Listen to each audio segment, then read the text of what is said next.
सुंदरवन, एक ऐसा जंगल जहाँ प्रकृति खुद मुस्कुराती थी। फूलों की खुशबू, पेड़ों की हरियाली और नदियों की शीतल धारा, सब कुछ था वहाँ। जंगल के सभी जानवर मिलजुल कर हंसते खेलते थे। पर इस जंगल का एक अनमोल हिस्सा थी, एक छोटी सी अनाथ चिड़िया, चुन्नू। चुन्नू की माँ जंगल की रक्षक थी। कहते हैं उसने इंसानों से जंगल को बचाते हुए अपनी जान दे दी। माँ तो चली गई, लेकिन चुन्नू को उसका साथ हमेशा महसूस होता था। वो अक्सर आसमान की तरफ देखकर उससे बातें किया करती थी। उसी जंगल में एक और अनाथ रहता था, एक शरारती पर सच्चा दोस्त, गप्पू बंदर का बच्चा। चुन्नू और गप्पू बचपन के दोस्त थे। हर दिन मिलके जंगल की सैर, फूलों से खेलना, नदी में छलांग लगाना, एक खुशनुमा दुनिया थी उनकी। लेकिन एक दिन सब कुछ बदल गया। जंगल में कुछ इंसान घुस आए और जंगल के पेड़ काटने लगे। हर तरफ से पेड़ गिरने चाहिए। पेड़ों को कटता देख चुन्नू घबरा गया और इंसानों को रोकने के लिए दूसरे जानवरों से कहा, पर किसी ने उसकी बात पर ध्यान नहीं दिया। ये जंगल हमारा घर है, हमें इसे बचाना होगा। अरे चुन्नू, कुछ पेड़ कट जाएंगे तो क्या फर्क पड़ेगा? जंगल तो अब भी बड़ा है। थोड़े से पेड़ के लिए इंसानों से दुश्मनी क्यों मोल लेना? लेकिन फर्क पड़ा, और बहुत बड़ा पड़ा। जंगल का संतुलन बिगड़ गया। नदियां सूख गईं, बारिश बंद हो गई, फल कम होने लगे और जानवर एक दूसरे के दुश्मन बन गए और आपस में ही लड़ने लगे। जानवर खाना, पानी, घर, हर चीज के लिए आपस में लड़ने लगे। जंगल की ये दुर्दशा देखकर चुन्नू बहुत दुखी था। उस रात वो अपनी माँ से आसमान में देख बातें कर रहा था। माँ, मैंने सबको समझाया पर किसी ने मेरी नहीं सुनी। सब कुछ खत्म हो रहा है। उसी रात चुन्नू के सपने में उसकी माँ आई। चुन्नू, शेर की गुफा में एक जादुई आम की गुठली है। अगर तुम उसे धरती में लगाओगे तो सब कुछ ठीक हो सकता है। अगली सुबह चुन्नू ने सबको बताया, पर सबने उसका मजाक उड़ा दिया। हा हा, क्या चुन्नू जादुई गुठली? तुम सपने में रहना छोड़ दो। किसी ने चुन्नू की बात का भरोसा नहीं किया, सिवाय गप्पू के। चुन्नू, मैं तुम पे विश्वास करता हूँ। चलते हैं। हम दोनों मिलकर जंगल को बचाएंगे। दोनों चले शेर की गुफा की तरफ। शेर से टक्कर लेना मतलब मौत को बुलाना। पर गप्पू ने योजना बनाई। मैं शेर सिंह का ध्यान भटकाता हूँ, तब तक तुम गुठली ले आना। चुन्नू को ये योजना पसंद आई और फिर गप्पू ने अपना काम शुरू किया और गुफा के बाहर जाकर जोर जोर से चिल्लाने लगा, शेर सिंह, बाहर आ। तेरा सामना करने आया हूँ। तुम्हें हराकर तुम्हारे गुफा में कब्जा करने आया हूँ। गप्पू की ललकार सुन शेर गुफा से बाहर आया। तुम्हारी इतनी हिम्मत कि तुम मुझे ललकार रहे हो? लगता है जान प्यारी नहीं है। वो तो देखा जाएगा। हिम्मत है तो मुझसे लड़ो। जो जीता आज से ये गुफा उसका। शेर सिंह गप्पू की बातों से गुस्सा हो गया और उस पर हमला करने के लिए उसकी तरफ बढ़ा।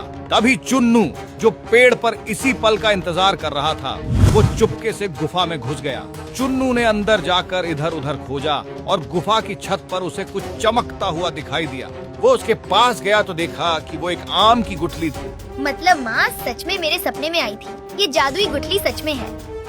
इधर गप्पू शेर सिंह को अपनी ओर आते देख पेड़ में चढ़ गया और पीछे चुन्नू जादुई गुठली लेकर बाहर आ गया और दोनों वहाँ से भाग गए। शेर सिंह, आज रहने दो, मैं बाद में आऊँगा। तब तक गुफा तुम्हारी। हा हा हा। दोनों वहाँ से भाग गए और जंगल के खाली हिस्से में दोनों ने जमीन खोदी और गुठली को लगाया और तुरंत वहाँ एक पेड़ उग आया जिसमें ढेर सारे आम लग गए। कुछ आम जमीन पर गिरे और उनसे और पेड़ उगने लगे। जंगल बच सकता है। जंगल के जानवरों ने नए पेड़ देख खुश हो गए। उन्हें पेड़ों की अहमियत समझ में आ गई थी। सबको लगने लगा कि अब जंगल में सब ठीक हो जाएगा। सभी खुश थे और पेड़ के गिरे हुए आम जमीन में लगाने लगे, जिससे ज्यादा पेड़ जंगल में उग सके। लेकिन एक दिन गाड़ियों की आवाज वापस आई। इंसान लौट आए। ये पेड़, ये हमारी नजरों से कैसे बच गए? चलो काट लो इन्हें भी। रुको, मैं तुम्हें ये पेड़ नहीं काटने दूंगा। सामने से हट जा चिड़िया, वरना अंजाम अच्छा नहीं होगा। पहले भी एक बार एक चिड़िया ने मुझे रोकने की कोशिश की थी, पर बेचारी को जान से हाथ धोना पड़ा। कहीं तुम्हारे साथ भी ऐसा ही ना हो। ये सुन चुन्नू समझ गया कि उसकी माँ को इन्हीं इंसानों ने मारा था। वो गुस्से से लाल हो गया। मतलब तुमने ही मेरी माँ को मारा? मैं तुम्हें नहीं छोड़ूंगा। चुन्नू ने उड़ते हुए इंसानों पर हमला बोल दिया। गप्पू भी उसका साथ देने लगा। इंसान चुन्नू को पकड़ना चाहते तो चुन्नू उड़ जाता और इंसान आपस में ही टकरा जाते। गप्पू पेड़ से उछल उछल के उन पर वार करने लगा। उनका मालिक ये देख गुस्सा हो गया और एक जाल लेकर चुन्नू और गप्पू के ऊपर फेंका। में दोनों कैद हो गए। अब कोई नहीं बचा सकता तुम दोनों को। काट दो सब पेड़। इंसान पेड़ को काटने के लिए आगे बढ़ने लगे। उधर जंगल के कुछ जानवर छुप के ये सब देख रहे थे। चुन्नू और गप्पू को कैद और इंसानों को पेड़ की तरफ बढ़ते देख भेड़िए ने कहा, अब भी नहीं जागे तो सब खत्म हो जाएगा। एक छोटी सी चिड़िया और बंदर हमारे लिए लड़ रहे हैं और हम चुप हैं। हम एक बार फिर से अपना जंगल नहीं खो सकते। इंसानों को भगाना होगा, चुन्नू को बचाना होगा। जंगल के जानवर इस बार एक हो गए थे। उन्होंने मिलकर इंसानों पर हमला बोल दिया। इतने सारे जानवर देख इंसान डर गए और वहाँ से भाग गए। जानवरों ने चुन्नू और गप्पू को आजाद किया और सबने उनका शुक्रिया अदा किया। धन्यवाद चुन्नू, तुमने हमारी आंखें खोल दी। अब चाहे कुछ भी हो जाए, हम जंगल के पेड़ नहीं कटने देंगे।